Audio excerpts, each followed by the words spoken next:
Mga 1 kilometro o 2 siguro ang layo ng ilog na makakakuha ng tubig na panghugas, panligo, panlaba.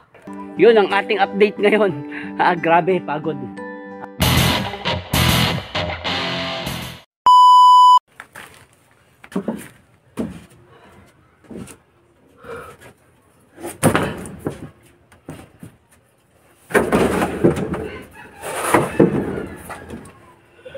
So ayun guys, nahakot na natin yung mga plywood. Halos mga 7 piraso. Galing nga pala to sa binabaklas kong bahay. Kung maikukwento sa inyo, yung binabaklas na bahay doon, nahingi ko lang yung mga materyales, yung mga kahoy, plywood, lahat ng mapapakinabangan sa binabaklas ko doon. Dito ko dinadala sa kubong ginagawa ko. Kaya maraming salamat sa nagbigay sa akin doon. Kay Ninong Perde Abelda, kay Ninang Lorna Punyente Abelda, at kay Aldi Punyente. Maraming salamat sa iyo, tol. Malaking tulong sa akin guys, binigay mong mga kahoy. Marami akong makukuhang kahoy dito. Nabili ito ng kinakapatid ko. At ayun, nahingi ko yung mga kahoy dito kila Ninong at Ninang. So ayan, dito tayo sa loob guys para makita nyo, ma-survey natin kung ano yung mga magagamit natin para sa itatayo naman natin bahay-bahayan ng aming ito guys, napakaswerte natin na to kasi ang daming kahoy na to na nahingi ko. Ayan, kasama ko si Imaw, yan, tropa ko yan. Yan, katrabaho ko dati yun guys, ako sa hardware. Tapos ito guys yung taas. Ano? Yung hagdan wala na doon tayo dadaan sa kabilang hagdan. Yan, yung mga kahoy nito guys, yan talaga solid kahoy, plywood na pwede kong magamit sa bahay kong itatayo.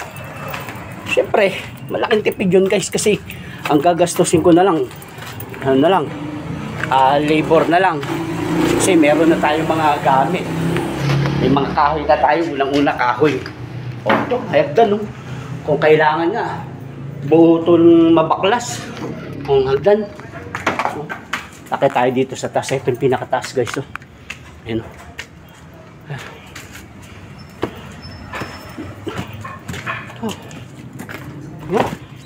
Mga kahoy nito guys.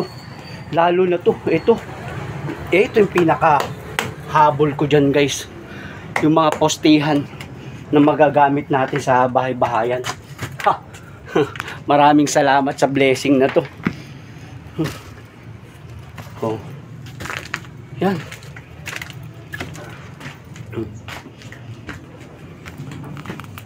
Yan, lahat ng nakikita ko ay pwede kong hingin, pwede kong dalhin. Basta sisinupin na daw pagkatapos. Yung mga kahoy nito guys. Yan, kahoy. Lalo na nga talaga itong mga postihan ng bahay na to guys. Kaya maraming salamat sa blessing. Kung pwede na nga lang, dito na lang ako tumira. Pero hindi. Kahoy lang nahingi natin dito. Yan. So yun, thank you po, thank you. Thank you Lord. Thank you paring Alde. Thank you Ninang Lorna and Ninong Perde. Yun, may kwento ko lang. Yung ginigiba na yon, yung mga tinatanggal na binabaklas, ako lang din mag-isa ang nagbabaklas doon. Kaya unti-unti, pagkatapos kong baklasin doon, kabit dito, gawa naman ako ng kubo. So yun, itong kubo na to, yun yung pagsisimula namin pamilya ko na dito tumira. Yun. So ayan, may Poso Negro na rin to guys. Ayan yung Poso Negro. Dingding bubong ang kulang din yan.